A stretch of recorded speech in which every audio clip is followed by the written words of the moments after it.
Pag-usapan po natin ngayon itong mga bayarang DDS vlogger mo.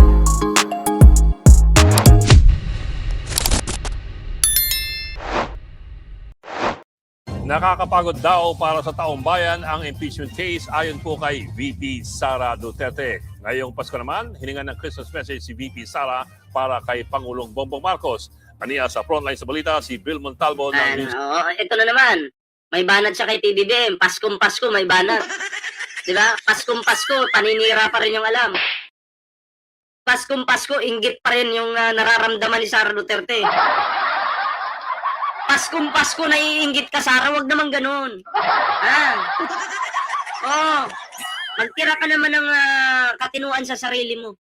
Magtira ka ng katinuan, kahit kaunti lang sana. Paskong Pasko eh. Diba?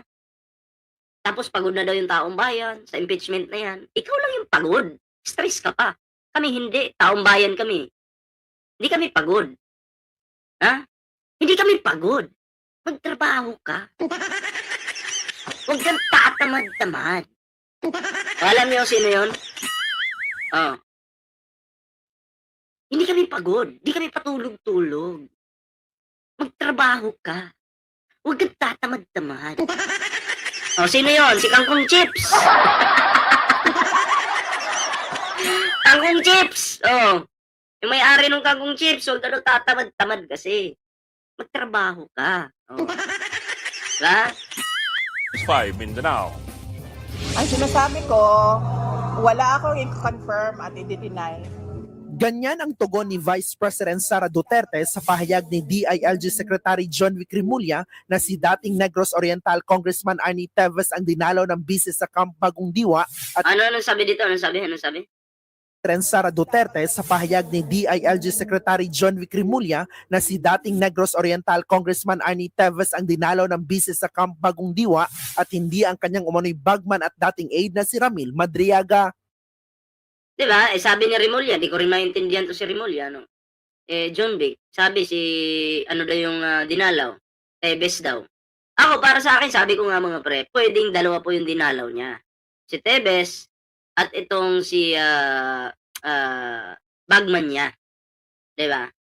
Yung kanyang bagman. Pwedeng dalawa eh. Diba? Kasi imposibleng si Teves lang. Anong mapapala niya? Anong mapapala niya kay Teves? Samantalang dito kay bagman, maraming alam si bagman na ikakasira ni Sara Duterte. Maraming nalalaman si bagman sa mga sikreto ni Sara Duterte. Sige nga, bigyan niyo akong dahilan kung bakit si Teves lang yung gustong bisitahin ni Sara Duterte. Si Teves na nga, umamin na nga eh. Diba? Si Peebles pa. Umamin pa, diba? So, mahirap po, ako po, sa 100 sinabi ni Sara Duterte at ng mga Duterte, kampo ng mga Duterte, no? Lahat po doon, 1,000 kasi nungalingan. At hindi ko rin maintindihan dito kay John Vic, bakit parang ang galawan niya ngayon, parang DDS na, no? Parang DDS na yung galawan niya eh. Feeling ko lang naman, hindi ko naman hinuhusgahan yung tao, pero parang gano'n na nga. Parang kulay green na. Ano sa tingin nyo? Diba? Kung gusto nila sila ang magsalita, then magsalita sila. Basta ang Bakit hindi ka magsalita? Para safe ka. Magsalita ka na, i-confirm mo na. Para hindi na maguluhan ng taong bayan kung sino ba talaga yung binisita mo. Diba? Magsalita ka na. O, ngayon, ito yung nakikita ko. Bakit ayaw magsalita ni Sara Duterte? Bakit ayaw mag-response ni Sara Duterte patungkol dun sa sinabi ni John Vic Rimulya na ang binisita niya si Teves? Bakit hindi niya sabihing oo? Si Teves nga, bakit hindi niya kaya? Kasi, baka mamaya may CCTV na lumabas na ang binisita niya, si ano naman talaga, si Bagman. Baka si Bagman yung binisita, kaya mapapahiya ka lang. Kaya sasabihin mo ngayon, bahala na sila magsalita. Bahala na sila magsalita. Wala man akong alam dyan. Eh, alam niyo naman ako banat lang ako ng banat sa Pangulo. Wala naman talaga akong alam niya. Bahala sila sa buhay nila. Ay, nako. Nasabi ko, hindi ko kilala si Ramil Madriaga. So, may picture ako sa at least siguro 1,000,000 Filipino. At yung mga event na yon, tulad ng inauguration ko, siguro mga nasa 4,000 tao ang may individual pictures sa akin. Unang sinabi ni Madriaga na pinondohan ng drug lord at Pogo ang kandidatura ng bise noong 2022. Ako maniniwala po ako dyan. Maniniwala po ako nung kay Madriaga. Bakit? Dikit po yung pamilyang yan sa mga drug lords. Diba? Dikit. O, di ba nga, sumabog yung balita na etong si Digong protector ng mga drug lords. Kung talagang hindi guilty ang mga Duterte, kung talagang hindi po guilty ang mga Duterte, bakit si Michael Yang nagtatago? Diba? Bakit? Nasaan na si Michael Yang ngayon? Diba nagtatago? Baka nasa China na nga yun eh. So ako po maniniwala po ako kay Madriaga. Diba? Kung hindi totoo yung sinasabi ni Madriaga, hindi naman po tanga yung ating gobyerno para pag-aksaya ng oras yan. Hindi po gagawin ng gobyerno natin yan. Pero, syempre, gobyerno to eh. Pag sinabing gobyerno, malakas. Malalaman ng gobyerno kung totoo ba yung akusasyon nitong Madriaga o ni Bagman dito kay Inday Sayad tuloy. Inday Sara Duterte. Duterte. Diba? Naisumite na ang salaysay ni Madriaga sa ombudsman sa pamamagitan ng kanyang abogado para imbestigahan. Kung lahat akusasyon lang, walang ebidensya, ibig sabihin, paninira lang yan. At kung paninira yan, connected pa rin yan sa 2028 presidential elections.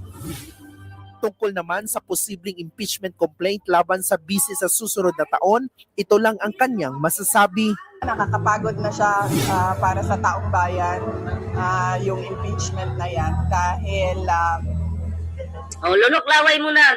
Lunok-laway muna. Pagod ka na? Galingan mo pa! Sabi ni Norman Gusgusin. Galingan mo pa! Diba? Para lalo kang mapagod, may stress. Dito lang kami. Susuporta sa'yo sa pagbagsak mo.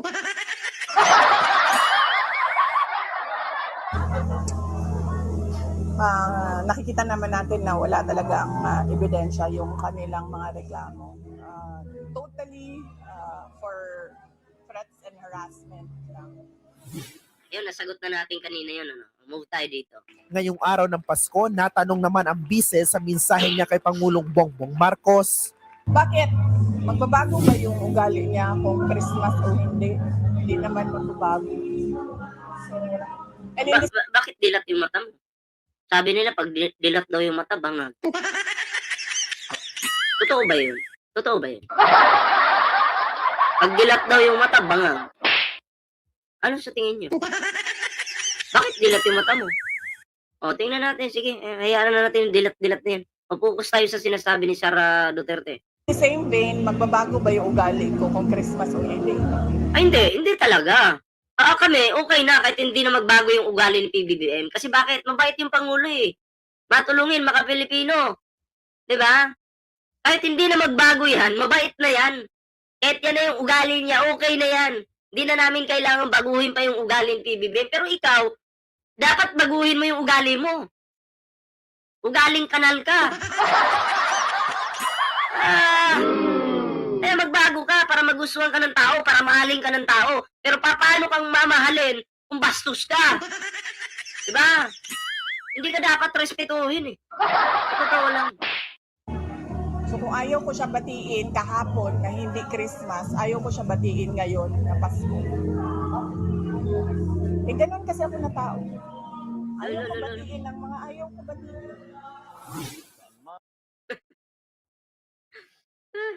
Hindi ka naman pinipilit na batiin mo eh. Diba? Hindi naman pinipilit yan. Pero ito, pakinggan natin yung mensahe ni PBBM. Samantala, ito naman ang mensahe ni PBBM ngayong Pasko. Diba? Yung mensahe ni Sara, narinig na natin. I-compare natin ngayon sa mensahe ni Pangulong Bongbong Marcos. Sa pagtatapos nitong taon, tayo ay magpasalamat para sa mga biyayang ating natanggap. Naway lalo pa tayo mabiyayaan ng magandang kalusugan, mapaligiran ng mabubuting pamilya at kaibigan, at magkaroon ng mas masaganang kabuhayan. Kaya po, Nagbabalita mula sa frontline. Di ba? Napakalayo po ng mensahe ni Sara Duterte sa mensahe ni PBBM. Yung mensahe po ng ating Pangulo para sa buong bansa. At wala pong halong kaplastikan. Ngayon, kung ginaya man po yan ni Sara Duterte, kaplastikan po. Bakit? Sasabihin niya magdasal sa Diyos? Minumura niyo ngayon Diyos? Ang dapat pong magsabi niyan si Pangulong Bongbong Marcos. Bakit? Maka-Diyos po yung kanyang pamilya. Diba? Hindi katulad ninyo ng mga Duterte, hindi naman kayo maka-Diyos. Ang sinasamba ninyo, si Kibuloy. Kaibigan, tropa nila yung Diyos eh. San ka pa? San ka pa, tropa yung Diyos? Ay, nako, kayo, ano reaction dito mga pre? Comment down below para naman po mabasa natin yung mga komento. Kaya sa hindi pa nakakapag-like, share, subscribe dyan, benggahin nyo na yan. Diba? Benggahin nyo na yan, Dak! Ganun!